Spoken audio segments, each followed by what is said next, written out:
On May 16th, 2017, the demons finally took every last human home, leaving the world completely in their hands. While the sky was choked with smoke and fire during the fierce fight, Chen stood right in the middle of it all. His face, usually cool and calm, was now covered in blood. 7 years ago, 7 evil demon kings, including the fearsome Manhwa, suddenly crashed into our world. They ruled over the demon race and crushed the human world beneath their feet, sneering down at him as he clenched his claws into a blazing red sphere of energy that turned the air deep crimson, saying, "You think someone like you is humanity's last hope? Your entire race is nothing but trash, not even worth a single move. Now go ahead and make the most of your final bit of value." While Lewis spoke in a dark, ominous tone, "Turn yourself into my food and become my strength." Chen was lifted high into the air by a rushing stream of energy that slowly ate him up bit by bit. He fought with all his might against despair, yet he was trapped by the old feudal ways. In Sek Chen's mind, a blur of images raced by: his little sister, his fighting brothers, and his master, every single one of the people he loved most. He clenched his jaws until blood trickled from the corner of his mouth, knowing everyone was already lost to those vile beasts, so he chose to unleash his entire power in a final explosion to take them all down with him. Lanua froze in terror as a massive wave of power crushed her, screaming, "What is this? I can't move," just before Chen's body broke apart piece by piece and vanished. Pieces of his memories flickered by, bringing his little sister back to his thoughts. He would always remember his master's shadow in his mind, but he also held a memory of his parents as a warm and happy family. As everything slowly faded into darkness, Chun whispered with regret that while they would finally meet again, he wasn't strong enough before his form dissolved. He made a desperate wish to be stronger, to turn back time, and stop the first demon king. But as the world shattered in a torrent of energy, Lanua roared in furious hatred at the lowly race that had made him before his own body crumbled into fragments, leaving only hazy light when he opened his eyes. Skin looked up and spotted a ceiling hanging right above him. He blinked, staring up at the world in a dizzy haze. He lay there in the room, his wrists swathed tightly in bandages. Skan sat up and lifted his hurt wrist in confusion, staring at it as the thought hit him. He was still alive. He swung his legs off the bed and looked around with curiosity, wondering where he was. Sichin stepped up to the window and peered down at everything below. He stood in the school infirmary, watching sunset paint the campus gold while his friends laughed and played outside. Sin stood frozen in shock, wondering how the world could feel broken yet still be full of people. It took him a long time to accept the truth, but somehow he had turned back 10 years to the days when he was still a college student. He stared at his young face in the mirror, eyes wide with shock. Suddenly, flickering words floated before him, showing that his wish to devour power was complete, and he had finally returned to the time before everything went wrong.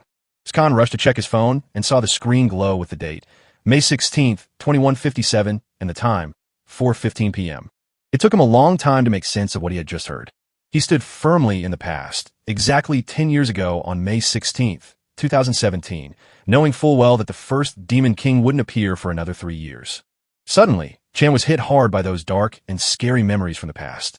In 2020, 3 years from now, the first Demon King, Fury, will crash down and tear open the gates to hell, dragging the rest of his demonic brothers in his wake.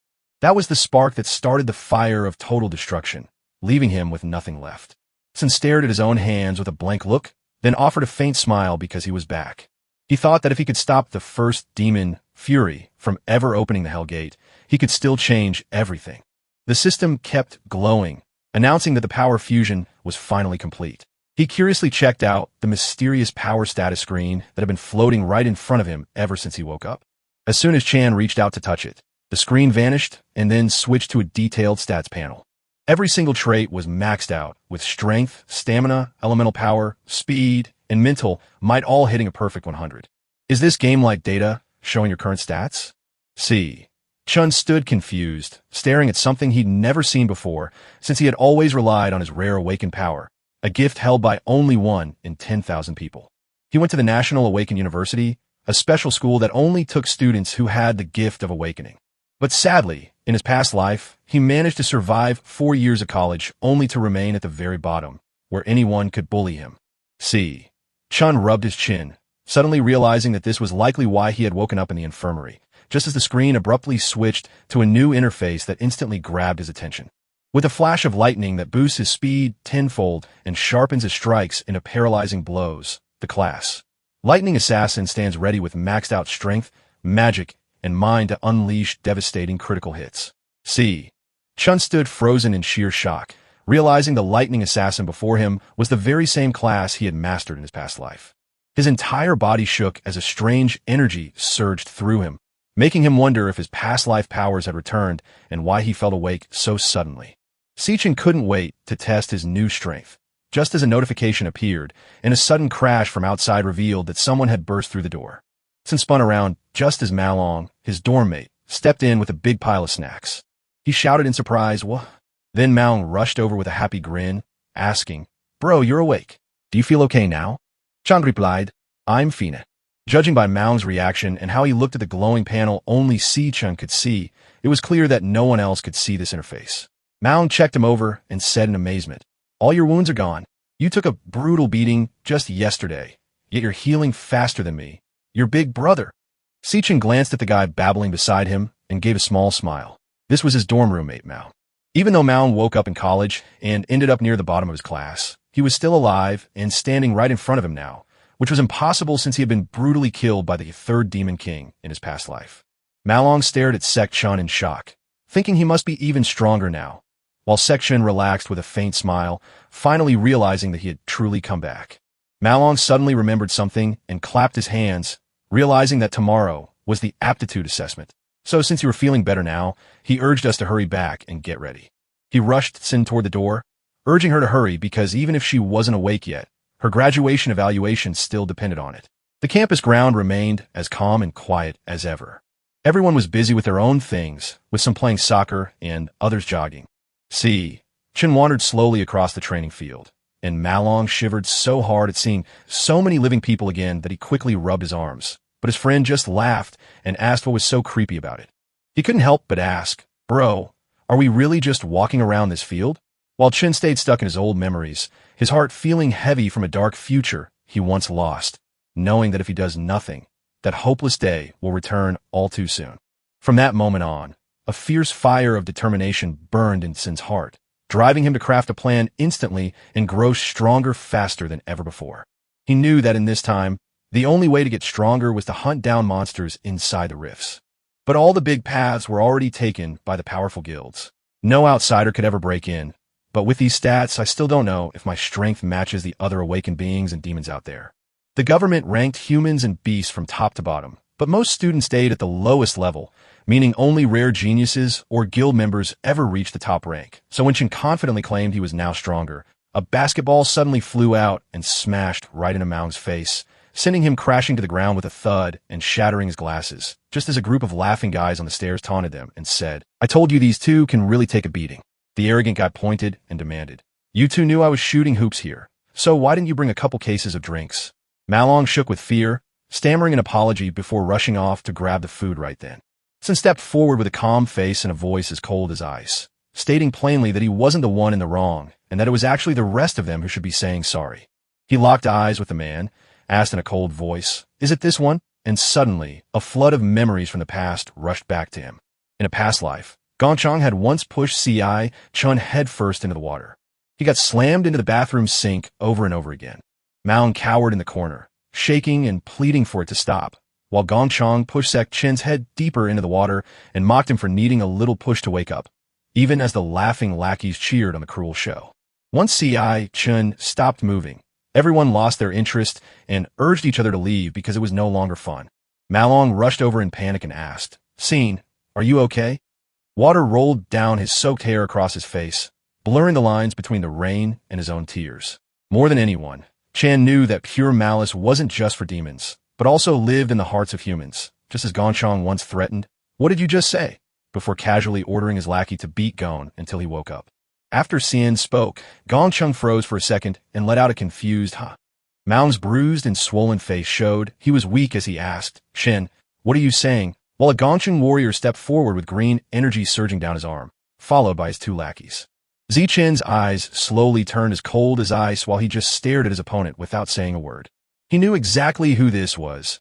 Gonk, A bully who felt safe only because his older brother was the school's top student council president, masking the fact that he himself had no real power. The other students around them started whispering, "Look, Gong Chang is about to beat them up again."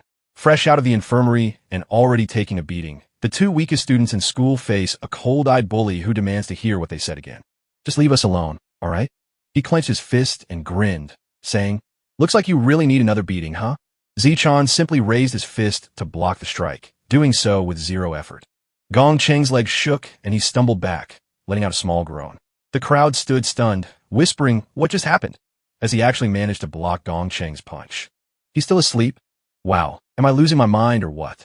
Gong Chang felt crushed by the mocking whispers and pointing fingers as a mere weakling who hadn't even awakened dared to challenge him.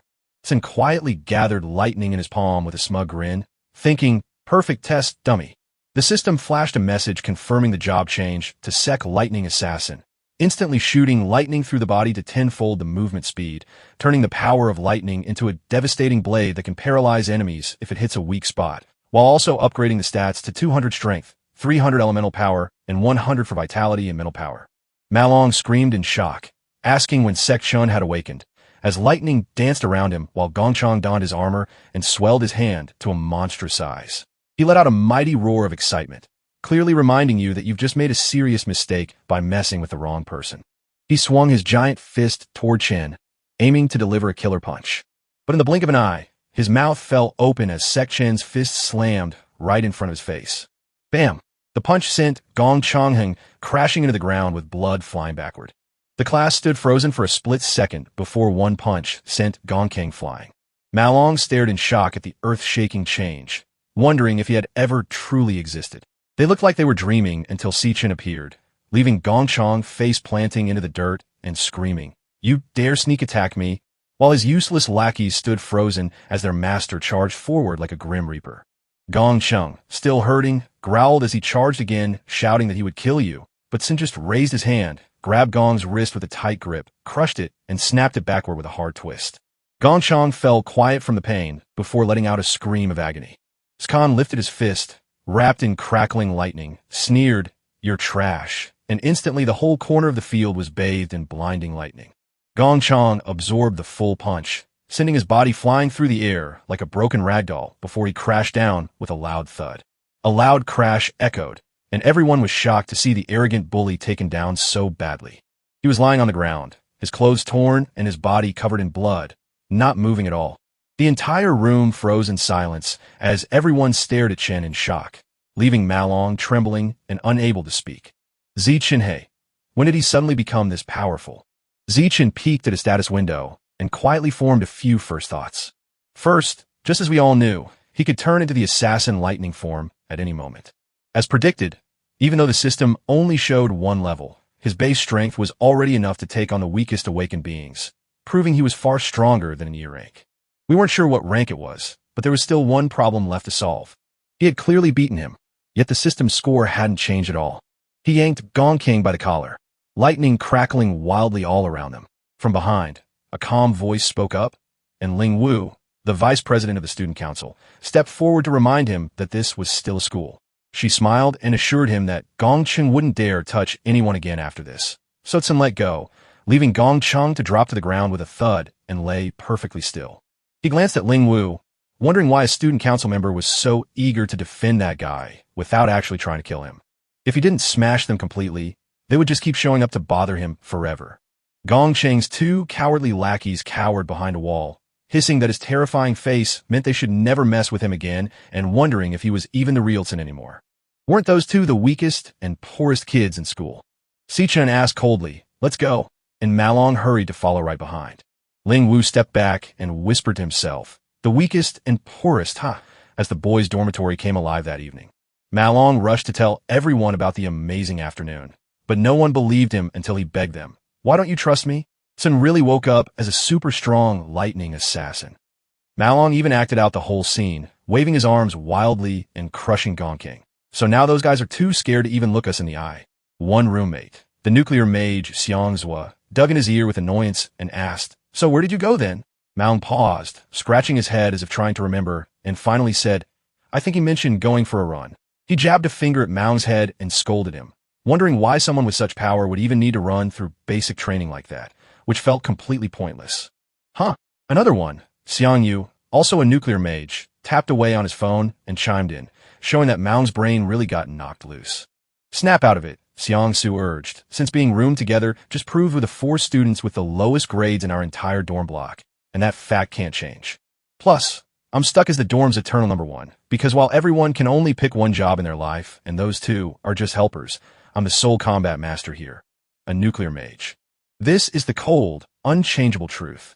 Seeing Chun with that pathetic look of his awakening as a lightning assassin. Come on me, lately I've been feeling way stronger. Might even join a guild soon. Xiang shrugged, lazily, and said that tomorrow's final grade would clear everything up before graduation. While at the Demon Cave's entrance, a group stood guard over a spatial gate. Someone walked out from inside.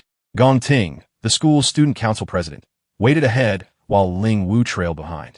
He told his team to go, ended the training, but then stopped dead in his tracks as he saw a shadowy figure standing there. He asked, waiting here, while Gong Chong, still angry from the morning, ground his teeth in fury at being humiliated in front of everyone. He promised to handle things, and while Gong Ting calmly sliced his steak, Ling Wu pressed him on his plan, only for Gong Ting to dismiss the rival's strength by pointing out how few students had ever reached the highest rank or gained access to the dangerous Demon Cave, proving that no one could hope to keep up with his incredible pace. While rain poured down at night, CCH Shun kept running laps on the training field. He hefted a massive 100-kilogram pack and kept pounding the ground for 20 kilometers without ever stopping. This was his own choice to start basic training, because a stronger body means an awakened person can reach much higher limits. Even with a body strong enough to withstand and channel the job's power, that wasn't nearly enough. In 2020, a raging demon king burst out of his cave and swept down on the world, killing hundreds in a single moment. As the little girl, named C.I., faded from his arms while he begged for her life, Sin burned with hatred and fury, having just opened the gates of hell to let other demon kings invade the human world. Even though his first aid goal was to kill Furious. Furious was the source of all destruction, and he would descend in 3 more years while accelerating his growth, forcing Section to keep up with him. Just then, his phone buzzed in his pocket. Cien pulled the phone out to see a call from Sean, a name that hit him right in the heart. He was so shocked he quickly said, "Hello," and C.I. Yan's curious voice answered from the other end, saying, "Gee, why are you calling me so many times today? I was at a competition and my phone died, so I just got back to the dorm to charge it," and she happily added, "Remember what I told you? If I win this prize, we can finally pay the rent." But Cien froze in the rain, trapped in the ruined future he had prayed to change countless times, wondering if he could finally start over. As Ciard fell silent, Sechin pressed him to speak, asking why he wasn't saying anything despite the rain, to which he vowed to pay any price, even if it meant dragging him into endless hell. But his gentle voice only replied that it was nothing while tears mixed with the rain on his face, leading Sechin to say she hadn't heard his voice in so long, prompting Sean to sound puzzled and remind her they had talked on the phone just the day before, promising to meet up after his competition was over. Once he shared his good news before saying goodbye, Sin stood in the heavy rain, letting the water wash away his old pain so he could truly start all over again. Burdened by the need to protect his loved ones, he pushed himself to train harder than ever, vowing to 3 more laps that he would soon become strong and fast enough to save them this time, only to return to his sleeping roommates late at night, 8 hours since his return to this world. Chin walked into the bathroom, gently adjusting to his young body again, knowing that even though he felt weak right now, this was the perfect place to start. Once he changed his clothes, his mind wandered with new thoughts before he faced the most important question. Chin sat on the bed, worried that while leveling up meant diving into dungeons, those dangerous places were already owned by powerful guilds. Except for the lucky few, most folks were stuck with no way to grow stronger, leaving him wondering how he'd ever find any demonic beasts. And then there was that devouring power, but what exactly was it?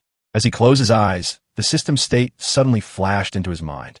Suddenly, a bright red screen lit up, the core status readied itself at 70%, and the progress bar slowly climbed higher. The system finished its work, and Chin suddenly found himself drifting in a dark, endless space. He jerked his eyes wide open, realizing he was falling out of control. He flipped through the air and landed safely. Before him lay a vast, dark emptiness where a giant pillar pierced the sky far away. Sin couldn't help but feel curious and whispered, "Where is this?" "I wasn't sleeping, was I?" While Chan stared at the towering structure, standing tall and silent in the dark, wondering what it was. From the muddy ground, monsters began to rise up. They stood there as nothing more than pale white skeletons, exactly the kind of cloud warriors known as undead. A system notification suddenly flashed before him, announcing a job conversion, leaving him stunned as he realized he had stumbled into a dungeon filled with demonic beasts. The job was done, and Sek, now a level 1 lightning assassin, instantly forged a blade of crackling energy to silence these annoying foes before the bigger mystery was solved.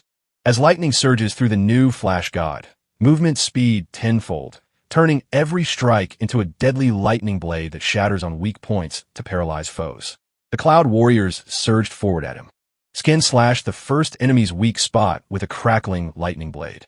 As soon as the alert came in, the 3 Cloud Warrior fangs were instantly summoned. He led the whole group all by himself, moving with smooth and perfect skill. His strength was still enough to easily handle these E-rank monsters. It felt so terrifyingly real that it wasn't even a dream. Sin felt the glow wrap around him as his experience points climbed, triggering system alerts that shot him from level 2 straight to level 3, proving he could gain power and grow stronger right there. He opened his stat panel and felt thrilled to see every attribute jump up by 5 points. He couldn't believe the amazing cheat he was given. Now he has an entire dungeon all to himself for grinding. In that very moment, Chin met the Cloud Warrior King, the leader of the pack. He sliced through the air with his lightning blade, so I decided I must train hard right here and make every moment count. Right after taking down the leader, a message popped up saying you'd gained 320 experience points. You leveled up to stage 4, earning 18 Cloud Warrior fangs and a Cloud Warrior crystal core. Sin grinned inside because the big boss monsters gave him so much more experience that he had just leveled up twice in a minute, and then the system suddenly told him he could devour something, making his eyes go wide with shock.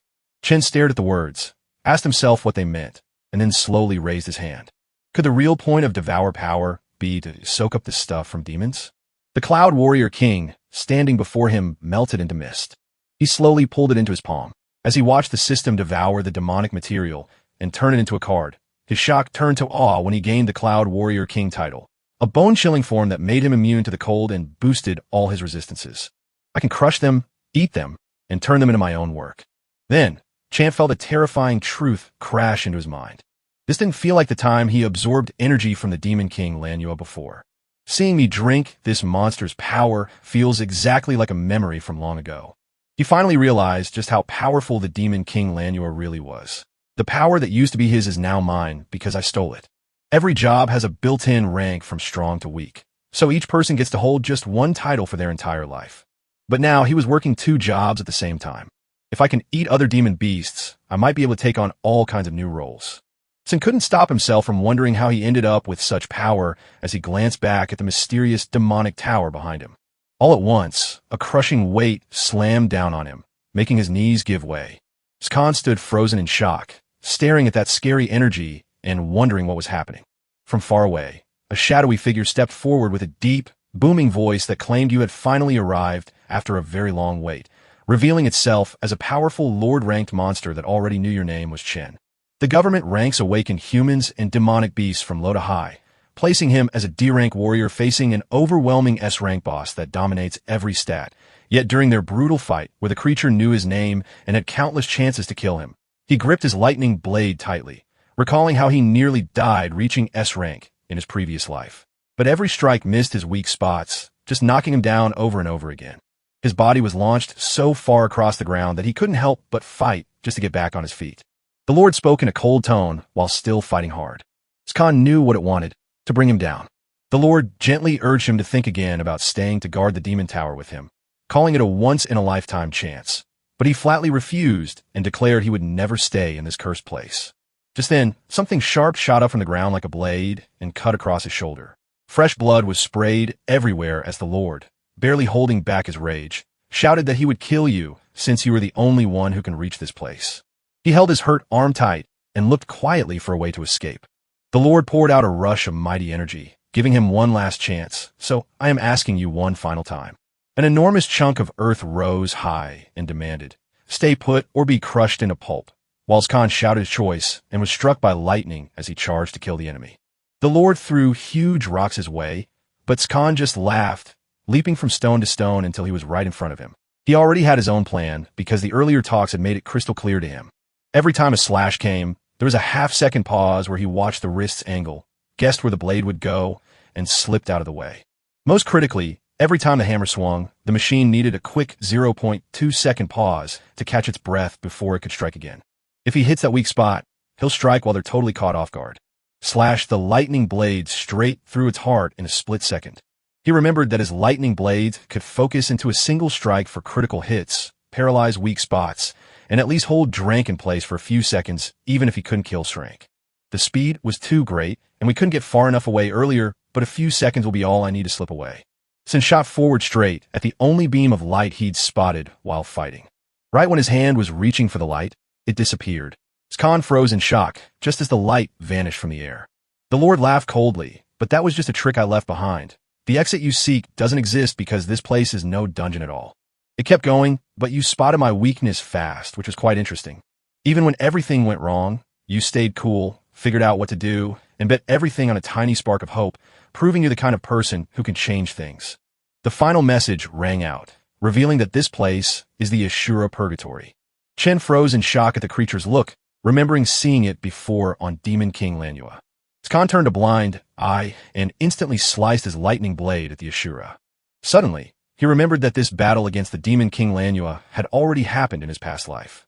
That guy had bounced from one powerful job to another without stopping.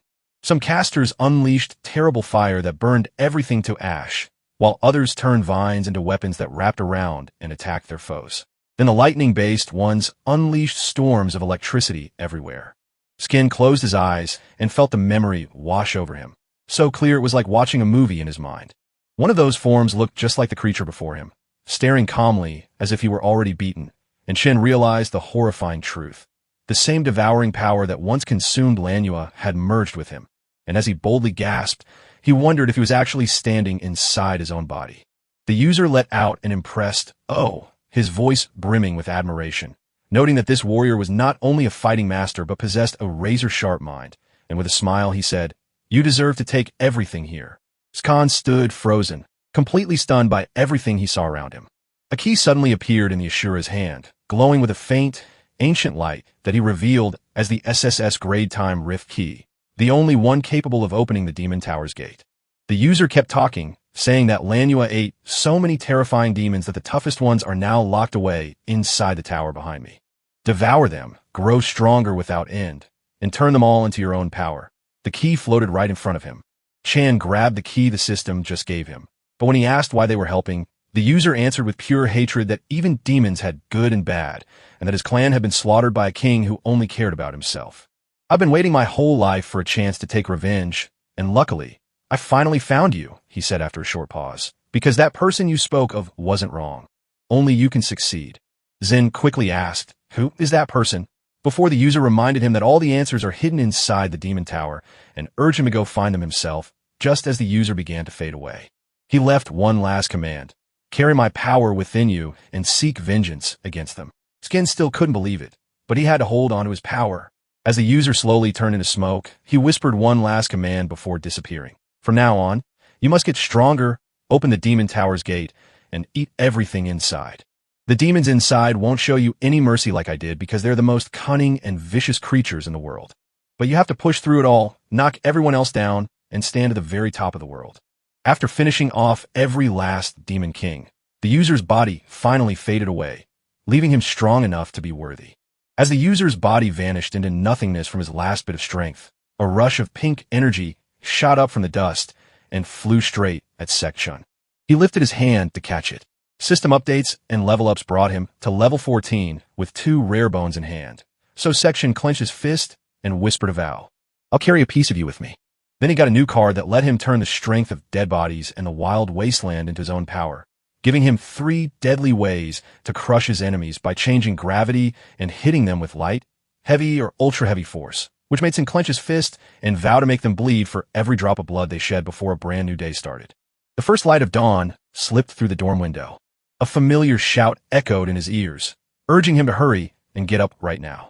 Chun jolted upright to see the top bunk perfectly made, while by the door the 2 Xiong guys were already in uniform, rushing each other to get moving because they had to wear school uniforms today, leaving Chun feeling dazed as if he had just returned to the dorm. Sin quickly checked the wound on his shoulder and found it completely healed, making him wonder if everything he had just seen was only a dream. But when he checked the system panel, it showed the truth. Everything that happened in the dream was real, and every reward he earned now existed in his world. I can't believe I jumped 10 levels in one night, but who knows what grade that actually is. Xiangzu stepped closer, bent down, and sneered a laugh. Last night, someone was bragging about you, and now you're so strong that you're even shaking my spot as the dorm's top dog. Malong stood frozen, holding his breath and silently whispering, "Let's go, the big test is about to begin." Xiangzu bought a bread, took a bite, and sneered, "Let me see how much you're worth. Our whole dorm is filled with E-rankers, but remember that each rank has steps, and while you are stuck at the low steps of E, I've already reached the middle steps. The gap between us is huge, so easy as I could take on 10 of you, got it? Who knows? Maybe after 2 years of letting it sit, my grade actually went up." Malong whispered to Chun, "Save your best move for later and scare him with that D-rank spell," to which Chun smiled and replied, "Dear Ho," but just as their group stepped onto the central training field, Jiangzu stared in shocked dismay. On the grand stage, a sign announced the National Awaken University Grade Assessment Ceremony, and as Xiangzu curiously watched the eager crowd ahead, Gong Changing's arrogant lackey shoved past everyone, shouting for them to move, only for Xiangzu to quickly warn him to stay back, before being startled by Chen's icy voice from behind asking what he was looking at while glaring down at him. The two lackeys spotted Ci, Chun, and instantly bristled like frightened cats. They all bowed perfectly together, and Big Brother Chen stepped forward to say, "You're here." Xiangzu was confused by their respect for CCH Chun and wondered if Malong had been right all along, while Malong himself couldn't help but gloat. "Didn't I tell you?" Xian didn't bother arguing, said nothing, and just kept walking. He stopped dead in his tracks when someone stepped right in front of him. Zhang Dai, the student council officer, stood with hands on hips and a mocking voice as I remembered hearing about a clash with Gong King yesterday. "Did you know he's the biological younger brother of our highly respected student council president, Gong Qing?" People around whispered in fear, "That's Zhang Dai, the student council officer." Xiangzu stared in shock, unable to believe that the powerful Zhang Dai, a huge celebrity, could possibly be linked to Tsintu. But why did the air suddenly feel wrong? Zhang Dai sneered, "My senses are razor sharp, and I can smell a real powerhouse," then leaned into Chen's ear and whispered, "But on you, I only smell the stench of a lifetime spent at the bottom." The words hit like freezing ice water, leaving Zhang Dai stunned as he snapped, "Are you a dog? What did you say?" Gong Ting stepped forward calmly to tell Zhang Dai to stand down, noting that he had already checked the facts, and that this whole mess started because Gong Chang'eng provoked it first. "If you mess up, you pay the price, and that's just fair." So Zhang Dai swallowed his anger, gave a reluctant bow, and said, "Yes, sir." He quietly studied Chan from across the room. Skan kept his face cold and steady, watching his opponent without even blinking. Standing beside the big testing machine on stage, the teacher announced to the students that their grade assessment was starting and they should come up one by one in ID order when called. Gong Ting turned to Zhang Dai and said it was time to get ready for the test, so Gang Dai switched to a fawning smile, nodded with a "Yes, sir," and followed him inside, silently thinking that this Sekching fellow looked harmless enough. Perched high up on a nearby building, Ling Wu watched the scene below. Beside her, someone asked with curiosity why the sudden interest in watching the grade assessment today, and it turned out they had found someone worth your time. He smiled, and I knew right then that things were about to get really interesting. An hour later, the dorm's turn finally arrived, and the announcement of the next big test echoed above, as voices from below cheered for Xiangzu to give it his all. He stepped forward, jammed his hand into the machine, and let out a challenge to find out just how strong he really was. The machine whirred to life and took a second to think. The grading happens alone in a special dungeon where a demon core sits, a power-hungry heart that soaks up every bit of energy. The awakened have to pour all their power straight into the demon's heart. The power felt by the demon core flows out through its cables. Finally, the big screen showed the final results, the mid-stage grade. The teacher asked in surprise, "The recording is finished, but we still haven't shared the other data yet."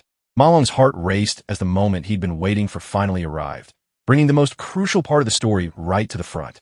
"See," Chun thought quietly to himself, realizing this score measured not just his current rank, but also his hidden potential for a top job that could bring him national fame, a secret he now knew was confirmed before the final announcement. Xiang's was slunk back in shame, realizing his grades hadn't improved in 2 years and that the teacher was now calling his name next. Malong stepped forward to comfort his friend, telling him to relax and reminding him that they are in even worse shape. He cheerfully pointed out that we're all in the same boat. Not just one of them, before Xiang Yu and Xiang Shuo revealed their stats, prompting Malong to confidently dismiss the school's chances until a stunned announcement declared the first D-rank student of the year had appeared, sending joy running through the hall just as Zhang Dai stepped out with his own low-grade D rating and top potential. Malong wrapped his face to stop himself from watching the 8th D rank. Two teachers chatted about how even the lower-ranked D's showed great talent this year, making the graduation assessment for students with no real battle experience incredibly exciting. The announcement for the next grade assessment made Gong Ting calmly walk up to the testing machine. All eyes turned to the student council president, a boy born into an elite guild with endless powers, as his moment finally arrived. Among them, Sikhan waited in silence. Whispers moved through the crowd as I learned he'd only reached the D rank 2 years ago, which is the best anyone had done in this group, though the school's record is even higher at the mid-stage D level, leaving me wondering just how far he will go. As someone walked into the testing chamber, the eye inside slowly cracked open. Gong Ting slowly reached his hand toward the demon's heart. He whispered to himself that the true climax of the graduation exam would be the moment he unleashed all his power, but for now, he had to hold back a few levels. Even so, I'll still be the greatest in school history. And soon my grade and potential glowed with brilliant white gold light. The teacher whispered with a puzzled smile, "That color," right before the final results finally showed up. The whole crowd gasped in shock, and the peak on stage D jumped to S. Zhang Dai cheered, the record-breaking #1 in school history. No wonder he's the school's eternal president. Our school is cradling a genius, so bright it leaves everyone else feeling jealous. And right now, we are living through something truly historic. The teachers huddled together to discuss the results, which confirmed that Stage D had potential, so they immediately decided to report their findings to the higher-ups. One explained that an awakened S potential is a priceless treasure that the nation must protect with special care. Not to mention he's the young master of an imperial guild, a fact that will surely make the front page of every newspaper in the land. From up high, Ling Wu's neighbor couldn't believe it. This test had truly uncovered a genius. You already knew Gong Ting was a perfect choice, so it makes sense you came just to watch the show. Ling Wu shook her head softly and said, "No, I didn't come for him." She gave a weak smile as her eyes dropped, admitting that she's putting her trust in someone else. Compared to Gong Ting, I'm looking forward to his performance way more. The announcement rang out clearly, signaling that the next big test was Sichun. The person Ling Wu had been waiting for finally showed up, but Zhang Dai brushed right past him with a sneer, telling the kids, "Give it everything you've got to bring honor to our dorm." He sneered and warned that when your results come back later, you shouldn't end up stuck at low stage E again, because then your entire dorm would be packed with 4 earrings from the low to mid levels of the top school, which sounded hilarious. Zhang Dai laughed at the group, but Malong shouted back with confidence that Section was about to shock everyone, while C.I. Chan had already stepped through the testing gate. Outside, Xiangzhuo worriedly asked Shen if he could really make it work, as he calmly walked up to the floating eye hanging from messy wires. It cracked open to look at the next entrance. A fiery red light flashed in Sekshen's eyes, and he thrust his hand forward, knowing that for any awakened to truly grow in these times, joining a top guild was the only way. For most folks, the graduation combat exam was their only shot to show their strength to the high-level guilds. The exam let 10 friends pick their own team, and the winning group would get hired straight into the top imperial guilds, meaning their test scores didn't just grade them, but shape their entire future, while outside, Young Dai was excitedly showing off his new boss, the low-level D-rank Lin. He rambled on until our 10-man team was finally ready with all 9 low-stage Ds and your little brother Gong Chong, guaranteeing we will absolutely crush the combat exam. You are the MVP, president, because Sin got it right. This team shuffle was designed to pack the graduation exam with the strongest group while leaving the weakest behind. When the strong join forces, the weak are pushed aside and gone, because that is the rule that never changes. Maung had waited so long his eyes were drooping that he couldn't help but wonder just how much time had passed for Chen inside. The screen still showed nothing for him, with not a single movement at all. Someone laughed that Shen's power was too weak to matter and that the test was over. So Zhang Dai agreed the others were useless and suggested we just go to karaoke since our team is already full, while Gong Ting reminded everyone to make sure all the teammates are there. Suddenly, the board in front flickered to life and showed Skon's new rank, Upper Stage D. The entire place was so quiet it felt like the air itself had frozen. Malong erupted in joy, shouting that the upper stage had successfully fired, proving he was right all along. Jungai was absolutely stunned to learn that the upper stage was labeled D. A chime echoed through the inner announcement, declaring the grade assessment finished and showing a shaky result.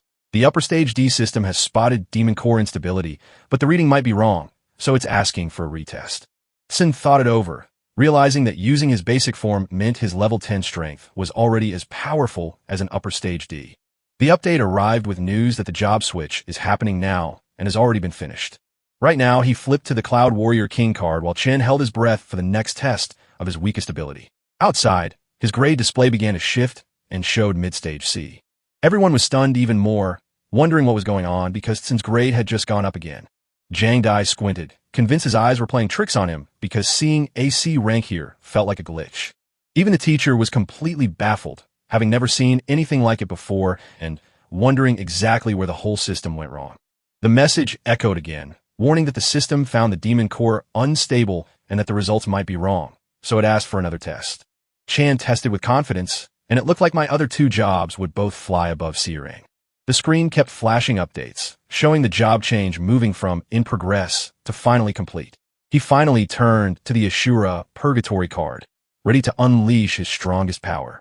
The card showed the Ashura's details, but the testing I instantly swelled up as if it had taken too much. Suddenly, everything twisted into a whirling storm of power. A huge, rumbling lightning storm suddenly tore across the sky. The students froze in fear, staring up at the black, apocalyptic clouds and whispering, "What in the world is happening?"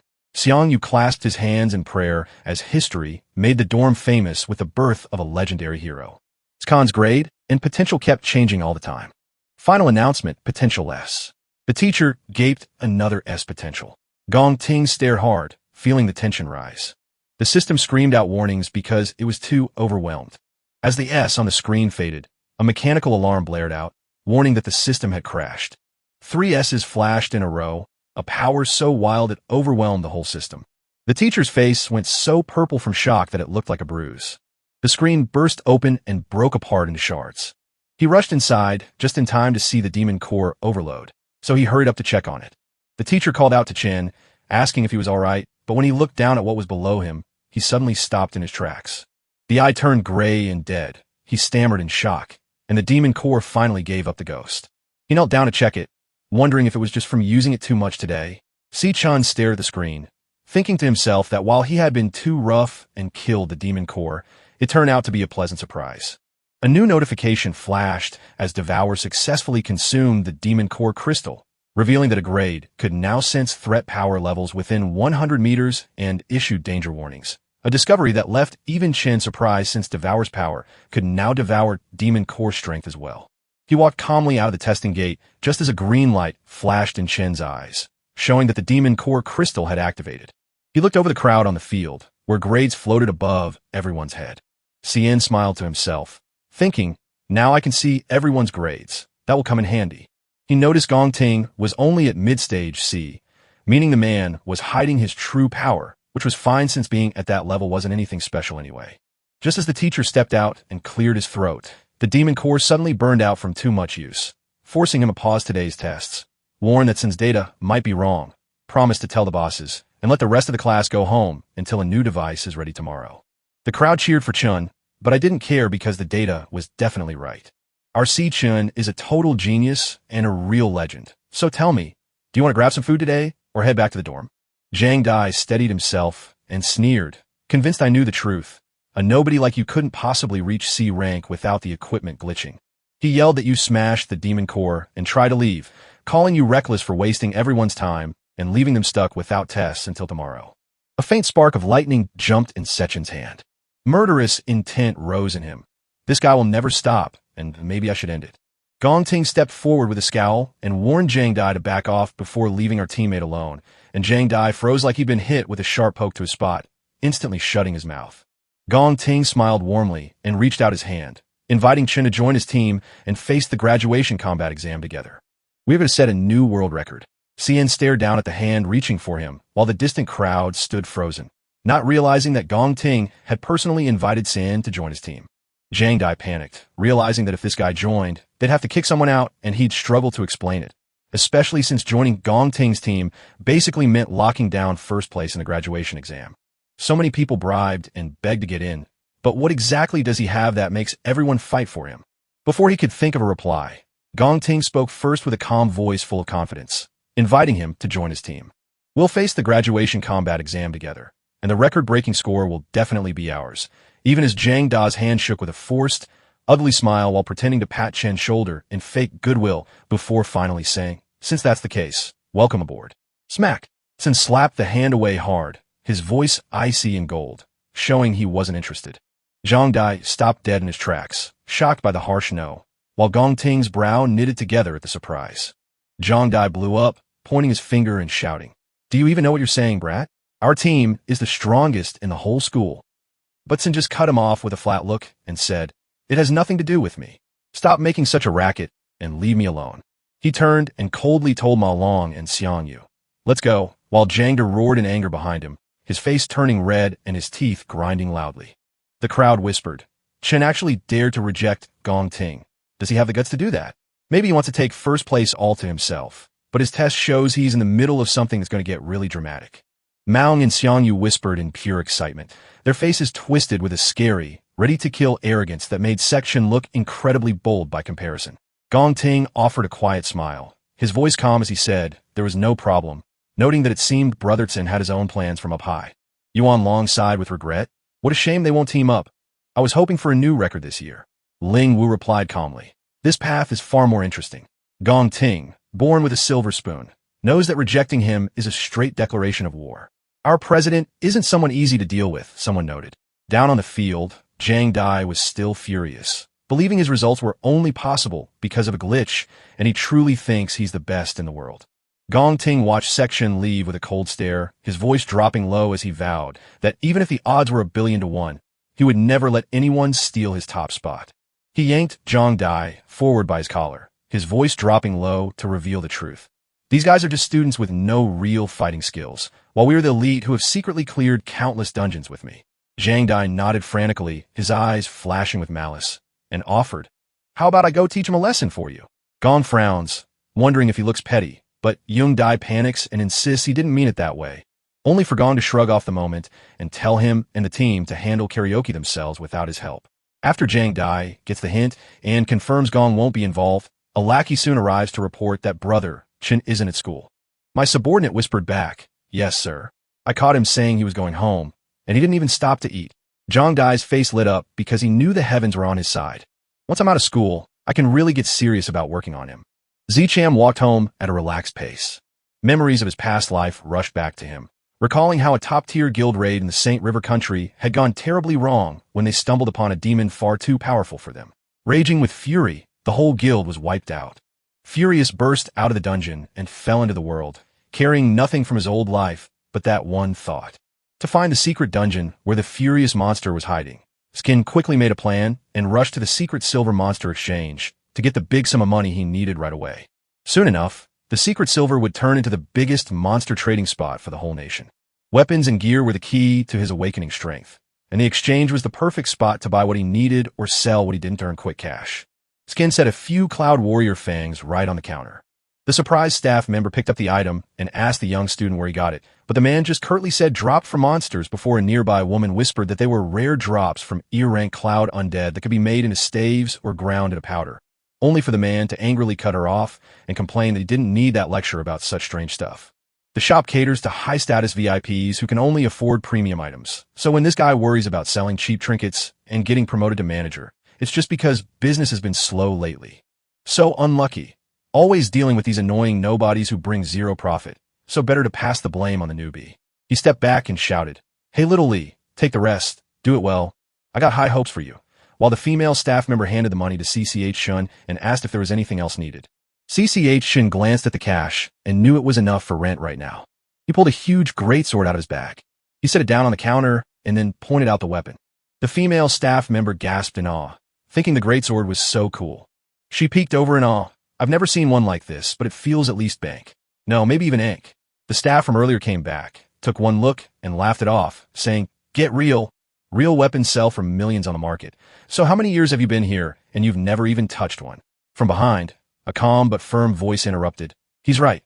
This gear is clearly not just A, B, or a rank," causing the staff to bow instantly at the boss's sharp insight. She stared at the massive blade and whispered, "This definitely comes from hell," leaving the two staff members stunned as they realized it was an S-rank weapon.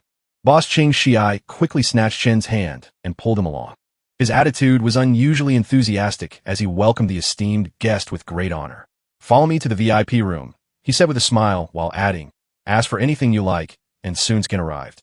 Sitting down with T, Ching Zai, the lord of the secret Silver Guild Exchange, asked if they had any plans for the equipment, and Zichen simply replied, 1 million, leaving Ching Zai shocked because such a legendary S-rank weapon is worth tens of millions and would make people fight to own it. Even though Cien ignored his friend's warnings and stood firm on his plan to pledge his rare S-rank gear as security for a massive loan with a 1-month payoff, Ching Shiai felt his jaw drop in disbelief, wondering how any normal student could possibly think to offer something so precious as a guarantee. It seems he isn't planning to sell this treasure, but wants to keep it for himself later, showing a grown-up wisdom far beyond his years and managing to find such a rare gem. Whether he's a runaway heir or a hidden genius, he is definitely no ordinary person. Without noticing Ching Xia's silent worries, Xin kept talking. "Just 1 month. When it's time, I'll pay you back right away with an extra 10% interest. How does that sound?" But she didn't jump at the offer. Instead, he called for the girl nearby, Little Li, and told her to step aside for a moment.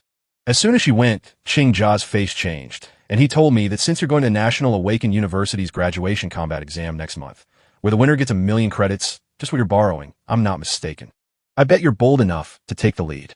Zichun stayed quiet, just watching him with a still and silent gaze. Ching Xia stood up and kept thinking, noting that while you could wait a month for the prize, you're desperate for cash now, which means you've been pushed to your last resort. If that's true, I can lend you 1.5 million right now with no interest for this month. He said that making a friend was a generous gift. Zichen's face went wide with real surprise, leaving him speechless. Ching Shi winked and promised to keep today's chat a secret, but asked you to think of him first for any future trade since he'd give you the best rates. Zichun couldn't help but admire how well Ching Xian knew people, seeing how he figured out my background and needs from just a few clues. And when he realized I was in a tough spot, he didn't take advantage, but instead offered even better terms for a long-term partnership, proving why he would go on to turn Secret Silver into the world's top exchange.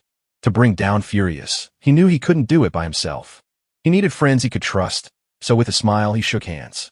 Once Chen signed the contract, his account instantly filled with 1.5 million, and Ching Zai smiled, knowing the deal was done and the money had landed in his bank.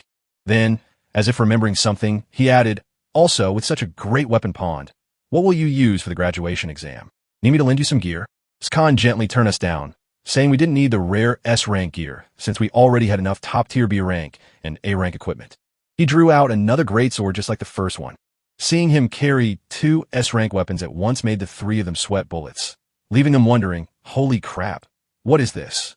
Xing Jai quickly steadied himself to see him off, proving that true heroes often rise from the young. Then he turned to his shouting subordinates, relieved that Little Li was holding on to the VIP, and ordered her promoted to front manager right away, while Head Chin stopped mid-step and said, "Oh, right. I want to buy some things," though no one ever found out what he ended up purchasing. Time slipped by, and after leaving the exchange, Chan stepped into the Chang'an County bus station, where he quietly thought about how money had haunted him in his past life, when he was just a fresh graduate with no one to listen to him. I took every weird job I could find just to keep my head above water and pay for rent. I had to live so cheaply that I could barely afford to live at all. Even when the acceptance letter from the International Central Academy of Arts arrived, I quietly tore it up because I was too scared to become a burden to my family. Because of that, my little sister had to drop her dream of going to high school and face the hard truth of reality instead. Sun looked left and right like he was hunting for something, wondering why Yin wasn't waiting there by now since it was getting late. Suddenly, a familiar voice called out from behind, reminding me again that pickups happen at the exit, not the entrance. CI teased him for being too busy and spaced out while dragging her suitcase, and that familiar sight made Si Chen's eyes freeze instantly.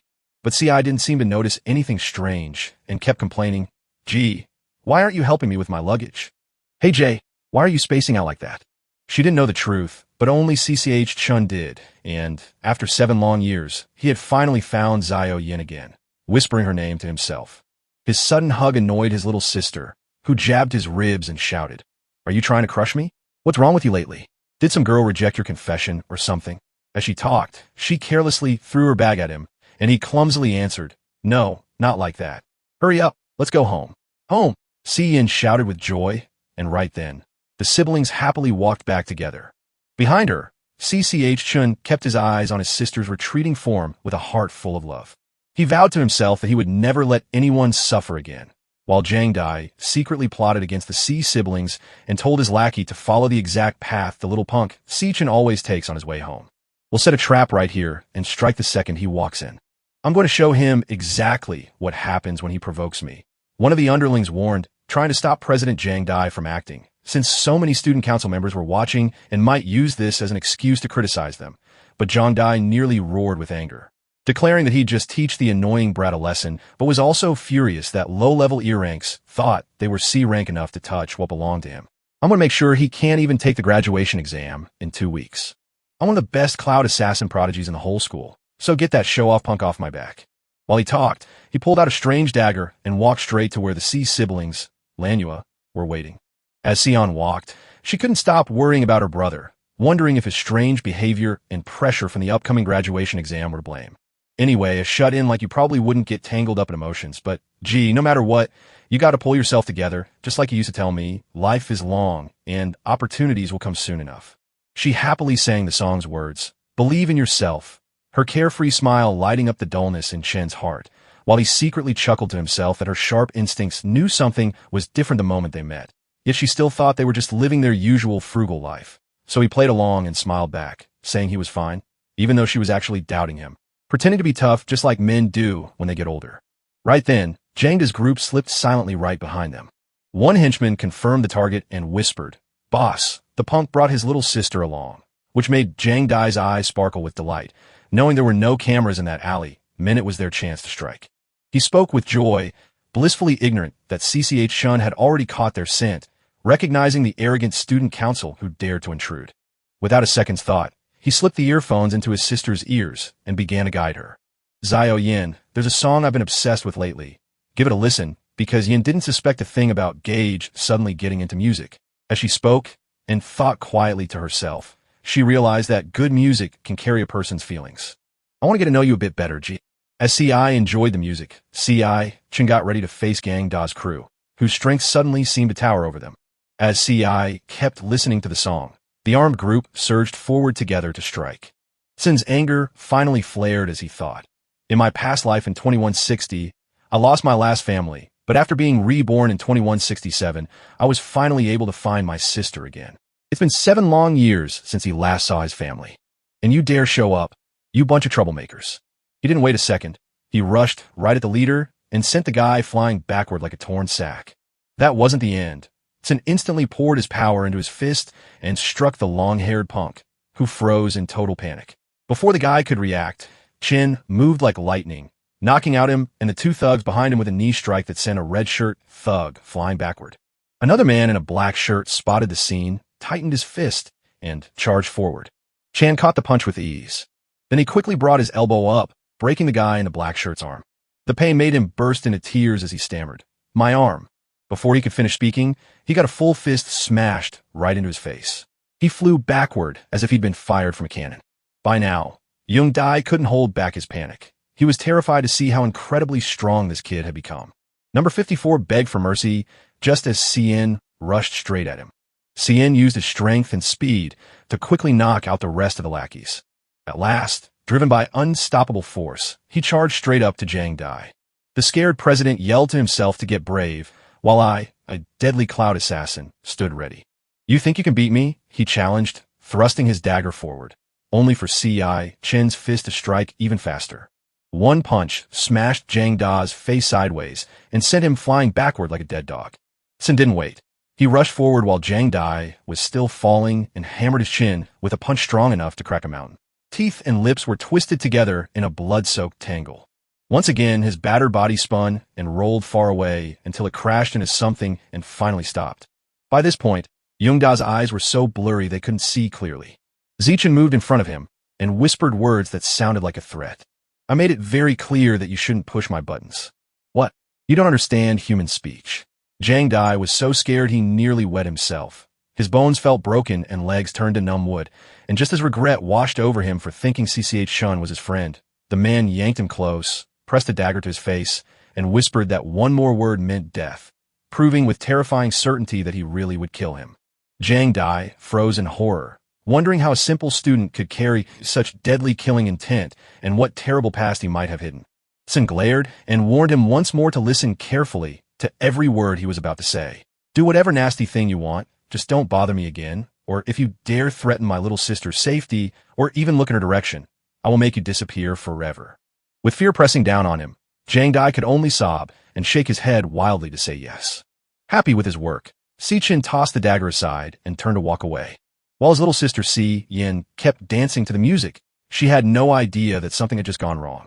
Suddenly, tears rolled down her face as she felt alone and wondered why that song made her want to cry. It's only been a few days, but it feels like G has endured so much, and I can't stop asking myself if he is truly this alone or if I have somehow forgotten to stay right here with him. Thinking this, Sean pulled out the earphones and turned around shouting, "Gee, this prank is way too mean," while the protagonist stood behind her with a gentle smile, handing her a golden pen that glowed with a radiant shimmer, leaving Zoe Yan's eyes wide in shock as she realized it was the latest magic model from the Dorag Corporation. "This thing is way too pricey, and I don't even like it much," she said awkwardly while her face clearly showed just how much she loved it. But as for Tsun, he silently vowed to himself that after failing to protect her in his past life, he would now guard everything that belonged to her in this one. Behind the two siblings, the badly beaten thugs were desperately clamping their hands over their mouths to stop their groans of pain, terrified of waking Sekchun. Time flew as the scene shifted to the C family home, where Sean eagerly tested her new pen by drawing a purple fish floating in midair, exclaiming how useful it was to create 3D images straight from the air. Beside her, Sien happily slurped up her noodles and told Sean that as long as Sien liked them, her egg noodles were the best, though she felt a mix of joy and worry about the rent bill as they spent so much money. Before she could reply, Si-chan cut her off by saying he'd already paid the full year's rent, leaving Si completely stunned. Knowing he'd been caught, the protagonist quickly tried to cover it up by saying he made a little cash with a friend. But his lie didn't fool Sean, who saw straight through Gage's terrible acting and now knows he's hiding secrets from everyone. But that joyful smile on his face. It felt like ages since she last saw it. Thinking this, she gently laid her hand on Si-chin's shoulder and whispered, "Gee, no matter what happens, don't push yourself, okay?" As Si-chin turned back and quietly nodded in agreement. In a different room, Gong Ting's voice echoed. This time his wounds are terrible. 6 of his bones have shattered. Even the finest healers couldn't fix him in just 1 month. I never thought he'd chase Sechin and end up like this. Ling Wu sipped her tea with amusement, noting that he'd surely missed the graduation exam, while Gong Ting shrugged it off as no big deal since his team just lost one unskilled member, right as a man walked into the room. His name was Gong Xuan, the head of career services at National Awaken University, and he spoke up to say, "It's that CCH Shin again. I've double-checked the grades, and they're all set. It's real Kank, the only student in the whole school who has better grades than you." Hearing that, even Gong Ting couldn't help but turn his head in surprise. Gong Xuan kept talking, saying your dad invited the Alliance's vice chairman to see your graduation show, so we must make sure nobody steals your moment. But if it really comes to that, I'll just have my granddaughter take the empty spot on the Gong Palace team. Gong Ting replied, shocking Gong Xuan with his calm words, "Uncle, you're overthinking it. They truly believe I gave it my all during the assessment. Don't worry, because on the day of the combat exam, everything will work out. I'll show everyone who really holds the strongest power."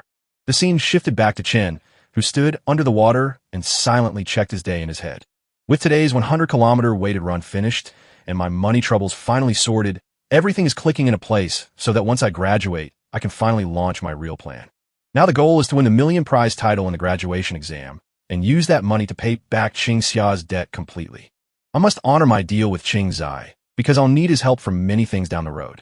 With just a month left until the exam, CCH Chen closed his eyes again, vowing to gain a few more levels before the big day. The screen flickered to life, announcing that the system was starting up and the Devour unit was waking up. Chen stepped into a red world he knew well and walked slowly toward the tall tower while his mind raced with endless thoughts. The old test revealed that my Cloud Warrior King job was only C rank, but the Ashura Purgatory jobs grade was too glitchy to show. Even though Usura Purgatory is S rank, I couldn't unleash its full power yet, so I still don't know exactly how strong it is or what ranks my other 2 jobs will get. Thinking about it, he pulled out the legendary SSS grade time Rift Key, and the moment it appeared, the ancient Demon Tower gate before him slowly creaked open. I have to try it out today to see what the inside of the Demon Tower looks like. With that, he burst through the doorway and was instantly on the other side. As Chen stepped through the gate and saw the fallen star wasteland, he let out a murmured sigh of surprise, thinking, this place is. The moment his foot hit the ground, his whole body dropped down like it was crushed by a mountain. He hacked until he was gasping for air, then muttered, the gravity here is insane. The gate vanished, forcing Chen to realize he had to kill the floor boss to reopen it, while admitting he could only use 30% of his power in this place. But just as he prepared to adapt, a purple line illusion appeared right in front of him. As soon as his opponent appeared, Chen immediately turned into his lightning assassin self. He grabbed a bolt of lightning in his hand, stared right at it, and muttered, so, you're the enemy here, while the fake lifeline on the other side didn't waste any words and charged straight at him. Luckily, Chen moved fast, dropping low and gliding forward to slip right past the attack. Immediately after, he moved with frantic speed, slashing and spinning as he thought, this body feels too heavy, I must end this fast, and drove a lightning bolt straight for the fake lion's neck, but since he missed a vital spot, the paralysis didn't work. Skin's eyes went wide with shock as he had missed a shot. That heavy gravity drags me down, slowing me up and messing up my aim. The lightning assassin has dulled its sharp edge, yet that monster roams with wild freedom. Thinking about how fierce these demon tower monsters must be, Sitchin raised his hand to block their bite. As I quickly shifted into Ashura Purgatory, purple fire erupted from my body, so I decided to make the switch right then. Every job shines differently, but close combat brawling relies on warriors who boast extreme strength and vitality boosts. With gravity pushed to its limit and impact force at its peak, Chen broke free instantly thanks to the power gained from this job. He smashed the fake lion's body into the ground, breaking the earth into so many pieces that it seemed to crack apart completely. Without stopping, he pushed his power into his fist, and in this heavy gravity room, a single punch was 60 times stronger, making the fake lion below tremble with fear. Immediately after Chen's earth-shattering fist smashed down, he roared, don't even think about stopping me. This is the Star War intense skill, 3 phases heavy calamity, ultra-heavy mode, and his punch tore the ground apart so badly it was unrecognizable. Once the dust cleared, time seemed to fly by. A deep crater marred the ground where the fake lion's head lay, crushed into a bloody mess. The system chimed in with news of his new illusionary lion bones and a jump to level 11, while the panting hero realized that Ashura Purgatory's extra star power made it even stronger than his old lightning assassin class. But fighting just one rank monster drained me completely, and it seems my 2 current jobs still can't get past the challenge. Suddenly, Chan froze in a chill of horror as a terrifying truth clicked into place. Wait a second. Why didn't the game let you eat the monster's remains this time? And the gate to the next floor vanished too, leaving the question, could it really be gone? A wicked idea started to grow inside his head. Just as he had guessed, a sudden tear in space ripped open right behind him. Through the darkness, hundreds of glowing eyes locked their stare right on Chen. Chen spun around with a sinking heart, realizing the terrifying truth. The real boss was still nowhere to be seen, and the person he had just risked everything to kill was only a minion. Just then, thousands of fake lifelines burst out of the rift at a scary, fast pace. Before Chen could even flinch, something snapped its jaws shut right on his arm. The others pounced on him without mercy, and in that split second, Chen finally grasped what Asa Purgatory meant. Once the gate opens, endless pain waits, and you must survive and conquer it all. After who knows how long, the protagonist jolted awake from his bed, soaking wet from his sweat of tension. The agony he just endured felt as if it hadn't faded at all, with torn muscles and dislocated bones making the pain in the dream terrifyingly real. There's no easy way to get stronger. You just stepped onto a lonely, tough path that is only starting. Time flew by until Friday, May 20th, 2157, when the Grand Auditorium at National Awaken University was packed with every single student in attendance. Of course, Gong Xuan couldn't be missing, since he was the guy in charge of career stuff. Among the students, a brown-haired guy stood up and said, "Hey, did you hear? The big bosses from the Guild Alliance are coming to watch the graduation battle live this year." The guy beside him got it instantly. No surprise there, since the graduation test rules had changed totally for this year. In years past, teams could be anything, but this time everyone must bring at least 5 members, with one being an upper stage E or higher, leaving us to wonder if this change is just to make the show more fun. He turned to Gong Xuan and stepped forward to speak, as if the moment was just right. Every student in this group now has a wristband, so take a quick look at the details and get your teams ready fast. Everyone rushed to look at their wristbands. A glowing screen flashed names and scores, but a quick friend of Long shouted, "Wait, this is wrong. Zichun, why is your rank just low stage?" Soon, other students joined the whispering, pointing out that since CCH Chung had shown Kank during the test, it made no sense for his grade to drop to low stage E. And the room fell silent as everyone realized the machine had indeed glitched earlier, leaving them to wonder how joining President Gong Ting's team could have backfired so badly when they thought they'd be pairing with someone strong. It's all over now. No one wanted a team with a low-grade deadweight for such an important graduation exam. Sun rejected Gong Ting's invitation back then, and he's likely chewing on that mistake right now. By Gong Ting's side, he stayed silent and just stared hard at his uncle. Gong Xuan wore a smug grin while plotting in his head. My unfaithful nephew. When did you truly learn how to use power and read people? Let your uncle show you the way, because your opponent will never even get a chance to play. The teacher shouted over the noisy crowd to tell the students to hurry up and quickly pick their teams. Sure enough, right after that, 8 students rushed toward Gong Ting, begging like dogs for a spot on his team. President, I'm a third year who won't let you down, and my healer teammate Xiang Yi is ready to carry our team. So please let me be your loyal dog. The begging got so loud that one of Gong Ting's henchmen finally lost his temper, shouting, "Shut up! Back off! We can only take one more person." Time flew by, and half an hour later, most folks had found their teams and were getting excited for the game. While only Chin's group was left struggling with not enough members, Maung spoke with a heavy heart, saying they had asked many people, but no one would join them, while his friend held his head in despair and worried they wouldn't pass the graduation exam if they were short 4 members. Yet Maung suddenly felt something was wrong, because Tsin's displayed grade looked impossibly low even though the rules clearly state they need at least 5 people and 1 from the upper stage E. It feels like they're aiming straight for our dorm. CCH Chin quietly weighed the stakes, knowing this graduation exam was everyone's one shot at a bright future. By the end of the game, the dungeon's monster count changes with your team size, but having more players won't always lead to a higher score. That's why everyone is rushing to join Gong Ting's powerful squad and turning away from the weak ones. 3 of the school's lowest-ranked students were all stuck in our dorm, prompting a recruiter to urgently ask Xiang Zhu to join their team and escape the trash team with his weak doormats. But Xiang Su simply shrugged and said, "Sorry, really. Our dorm has already decided to team up, so I'm not leaving my roommates behind." The recruiter snapped in annoyance and said, "Suit yourself. We just wanted to fill our spots, and you still reject us, so be grateful," while Xiang Zhu shot back, "Stop looking down on people." Back to Ma Long's panicked eyes, he hurriedly flipped through the class roster again. It seems everyone else has already picked their teams, leaving only a handful of top leaders behind, and even though we are missing one, nobody wants to fill the spot. Even as he panicked, Si Chin's eyes snapped shut on the one behind it all. Director Gong Xuan, clearly part of the powerful Gong family, casually changed the graduation exam rules just to mess with me, even faking my grades to keep others away from me, all while thinking he's intimidating Gong Ting. But people with real power just want everything. But I'll take this graduation exam anyway, because you've decided to make me face it head on. I'll show that strength isn't just for this test either. As lightning suddenly crackled around Sek Chin's whole body, everyone else gasped.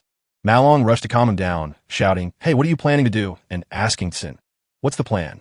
Some people already guessed in their hearts that Chin had his own purpose, especially since the National Awakened University had a special tradition where students could challenge anyone to a one-on-one duel anywhere, anytime to master their jobs and combat skills. It was highly provocative, but allowed the most direct way to showcase true power in front of everyone. Many would refuse such sudden challenges, but Gong Ting definitely.